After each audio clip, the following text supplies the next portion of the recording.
Bom dia, pessoal. Mais uma aula de ciência. Hoje a gente vai falar sobre acústica, certo? Esse conteúdo está no capítulo 5 do livro didático de vocês. Bora lá. Bom, pessoal, como a gente viu no capítulo 3, ondas sonoras são perturbações regulares que se propagam, mas não transportam matéria, apenas transportam energia, certo?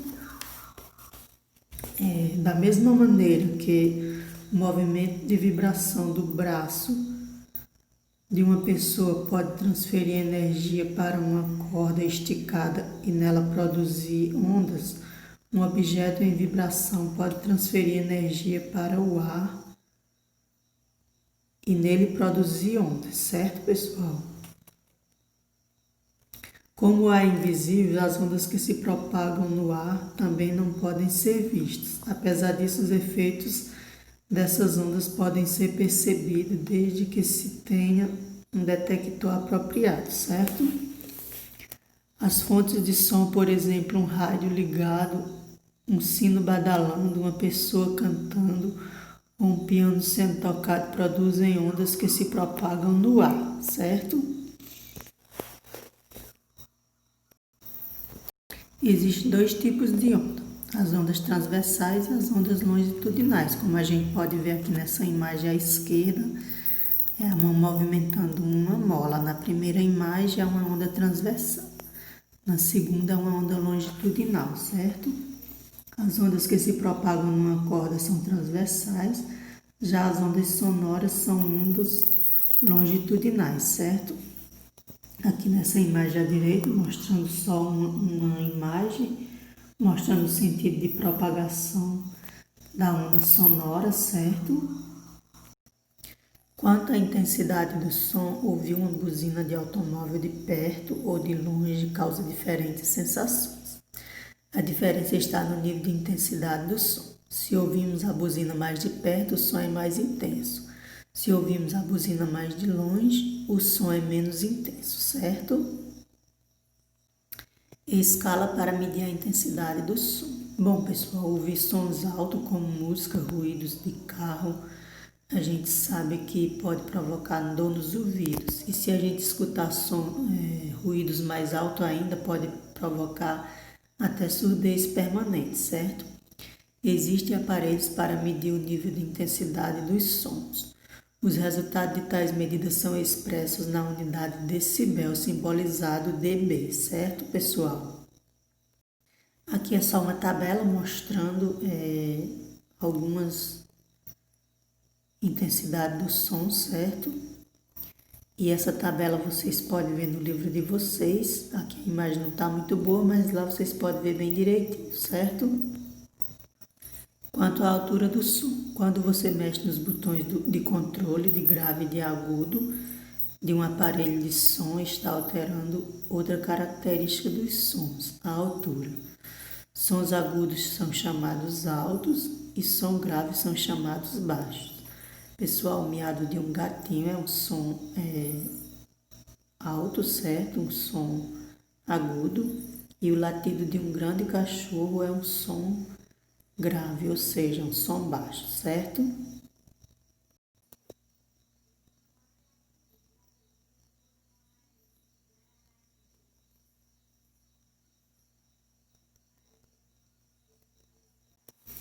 Relação entre frequência e altura do som, certo? Corpos que vibram com frequência mais altas produzem som mais altos, mais agudos. E os que vibram com frequência mais baixas produzem som mais baixos, mais graves. Ao pressionar as teclas de um piano, pessoal, produzimos notas musicais de diferentes alturas, como a gente sabe. As teclas situadas na parte esquerda do teclado correspondem às notas musicais mais baixas, mais graves, e as situadas na parte direita correspondem às notas musicais mais altas, mais agudas. Aqui eu trouxe esse esquema mostrando, certo? Como exemplo, uma das sequências de 8 notas, certo? Do piano. Dó, ré, mi, fá, sol, lá, si, dó, certo? Do teclado de um piano. E as frequências do som de cada uma delas, como a gente pode ver destacado aqui na parte direita, certo? Aí vocês podem ver essa imagem bem direitinho no livro de vocês, ok? Instrumentos musicais de corda. O funcionamento de todos os instrumentos musicais baseia-se no mesmo princípio. São objetos que vibram e transmitem e a transmissão dessa vibração para o ar que está ao seu redor cria ondas sonoras. O violão, violino, cavaquinho,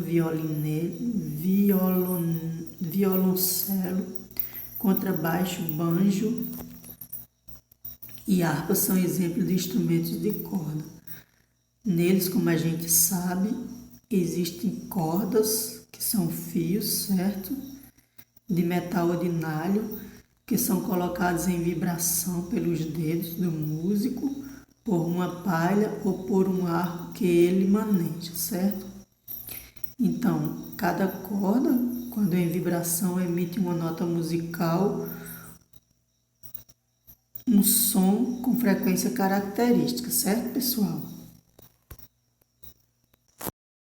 Instrumentos musicais de sopro: flauta, saxofone, clarineta, trombone, tuba e oboé são exemplos de instrumentos de sopro em que o ar interno é colocado em vibração por meio do sopro do músico, certo?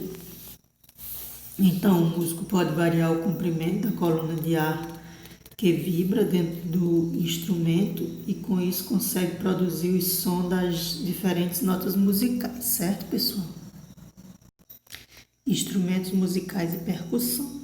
Os instrumentos de percussão são aqueles em que o músico bate com as mãos, com baquetes, etc., colocando em vibração esses instrumentos que são construídos com pedaços de couro esticado, lâminas de metal, pedaços de madeira, metal ou outros materiais, certo?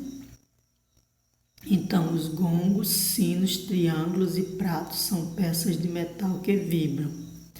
Já nas castanholas são peças de madeira, certo? Nos bombos, tambores, bongós e atabaques são membranas de couro esticado, certo? Aqui só uma imagem mostrando uma bateria, certo? Pianos e órgãos de igrejas. Esses dois instrumentos musicais têm um teclado por meio do qual o músico produz o som das diversas notas musicais. Embora apresentem essa semelhança, pianos e órgãos de igreja têm diferentes princípios de funcionamento. Dentro dos pianos existe para cada tecla uma corda de tamanho característico convenientemente esticada e um pequeno martelo, certo? Quando uma determinada tecla é pressionada, pessoal, o martelo ligado a ela bate na corda correspondente e a faz vibrar. Portanto, um piano produz notas musicais por meio de vibrações de cordas esticadas, certo? Já os órgãos de igreja não têm cordas. Eles apresentam uma série de tubos com comprimento diferente, dentro dos quais um motor especial pode assoprar o ar. Cada tubo corresponde a uma tecla. Então, ao apertar certa tecla, o músico faz o ar ser direcionado para dentro do tubo correspondente. Esse assopro faz o ar vibrar dentro do tubo, como numa flauta, e emite a nota correspondente ao comprimento daquele tubo. Portanto, trata-se de um exemplo de instrumento musical baseado na vibração de colunas de ar, certo, pessoal? Velocidade do som no ar. Bom, pessoal, a gente sabe que num dia de tempestade ocorrem raios, relâmpagos e trovões, né? E a gente sabe também que a gente primeiro vê o clarão do relâmpago para depois ouvir o estouro do trovão. Na realidade, esses dois eventos eles ocorrem simultaneamente, certo? A gente vê primeiro o clarão do relâmpago porque, na verdade, a velocidade da luz é muito superior à velocidade do som, certo? A velocidade da luz é 300 mil quilômetros por segundo, certo? Enquanto que a do som, a velocidade do som no ar é 343 metros por segundo. Então a gente pode ver que a velocidade da luz ela é muito superior à do som, por isso que a gente vê primeiro o clarão do relâmpago para depois ouvir o som do trovão, certo, pessoal? Mas na verdade esses eventos eles ocorrem simultaneamente, ok? Pessoal, existe um método para descobrir a que distância aproximadamente caiu um raio, certo? Como é que funciona? Da seguinte maneira, você conta os segundos que passaram a partir do momento que você viu o clarão do raio para você ouvir o estouro do trovão, certo? Então aqui no exemplo eu trouxe esse exemplo aqui que tem no livro também, que levou 6 segundos a partir do momento que uma pessoa enxergou o clarão do relâmpago, passou 6 segundos para ela ouvir o estouro do trovão, certo? Então é só dividir esse número por 3 que encontra o resultado. Então no exemplo do livro, levou 6 segundos para a pessoa ouvir o estrondo do trovão a partir do momento que ela viu o raio. Então é só dividir esse número de segundos por 3, certo? Que aí encontra o resultado. Aqui eu coloquei a equação completa, certo? Mas não precisa colocar essa equação, certo? É só contar os segundos que levou para ouvir o estouro do trovão a partir do momento que viu o raio e dividir por 3, que dá o resultado exato, certo? Aí tem uma explicação para isso. A explicação para o método é que a cada segundo o som do raio percorre aproximadamente 1/3 de quilômetro, certo?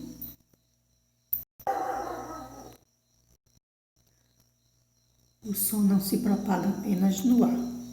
Objetos em vibração produzem ondas sonoras que se propagam no ar e em quaisquer outros materiais, como água, barbante, osso, aço, madeira e alumínio, certo? De modo geral, podemos dizer que ao se propagar por diferentes materiais, o som é percebido por nós com alterações de intensidade de timbre, certo? A velocidade do som depende do material. Um outro fator que muda quando o som se propaga em diferentes materiais é a sua velocidade. Nos líquidos, o som se propaga mais rápido que no ar e nos sólidos ainda mais rápido que nos líquidos. Para se ter uma ideia disso, analise os dados que aparecem na tabela a seguir, certo? Então, pessoal, eu coloquei essa tabela aqui, que é do livro de vocês também. A gente pode ver aqui que diferentes materiais têm velocidade diferente de propagação, certo? Sendo o ar o material no que o som se propaga menos devagar, certo? Dos exemplos que tem aqui nessa tabela. Então, vocês podem consultar essa tabela aí no livro de vocês, certo? Reflexão e absorção do som, eco. Quando as ondas sonoras que se propagam no ar encontram um anteparo, como uma parede, parte do som pode ser absorvida por esse anteparo e parte pode ser refletida. No teto A ideia de que o som pode ser refletido ou absorvido por uma superfície é aproveitada nos teatros, principalmente naqueles projetados para concertos de orquestra. No teto desses teatros há normalmente vários anteparos irregulares que servem para refletir o som em todas as direções e permitir que todos os ouvintes possam apreciar a música, certo? Já as paredes e o chão e as poltronas desses teatros são geralmente revestidos por carpete. O carpete absorve o som e impede-o de refletir outras vezes, o que prejudicaria a acústica do ambiente, certo, pessoal? Quando o som é refletido, quando o som refletido chega imediatamente após o som direto, o cérebro não consegue distinguir ambos e tem-se a impressão de que é um único som comprimido. Porém, quando o som refletido chega suficientemente atrasado para ser diferenciado do som direto pelo cérebro, então temos o eco. Estudos científicos revelam que o eco só pode ocorrer quando existe uma superfície para refletir o som distante 17 metros ou mais do local onde o som é emitido.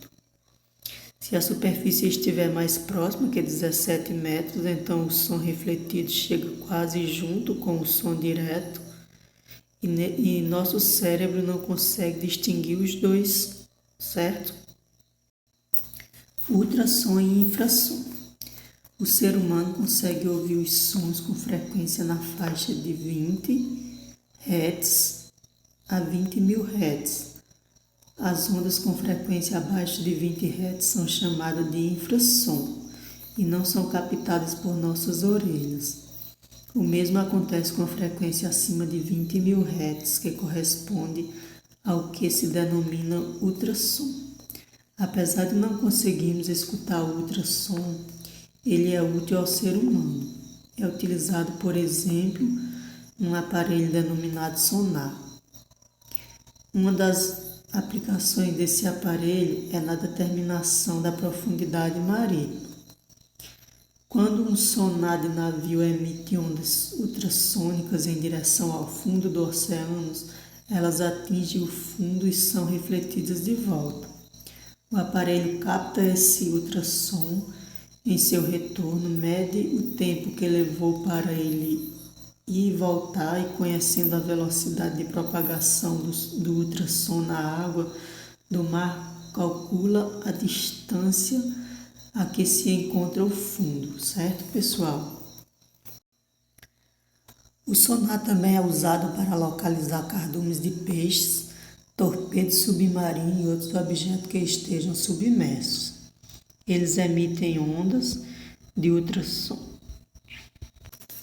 Uma adaptação do sonar permitiu seu uso em medicina nos aparelhos para exames por ultrassonografia. Eles emitem ondas de ultrassom para dentro do organismo do paciente. Essas ondas refletem nos órgãos e são captadas em seu retorno pelo aparelho, que, baseado nelas, monta uma imagem do interior do organismo num monitor de computador, certo, pessoal? Então tem aqui uma pessoa fazendo um ultrassom de gravidez, né? Então tem aí essa utilidade, certo? Então aqui são aquelas recomendações de sempre, certo? E as questões que vocês têm que responder. Tudo baseado no que a gente viu, certo, pessoal? Bem facilzinho essas questões. Só vocês recorrer ao livro, aquelas tabelinhas, certo? Que tem muita coisa nelas que dá para responder. Então essa foi a nossa aula de hoje. Como sempre, espero contribuir para o conhecimento de vocês. Tchau e até a próxima.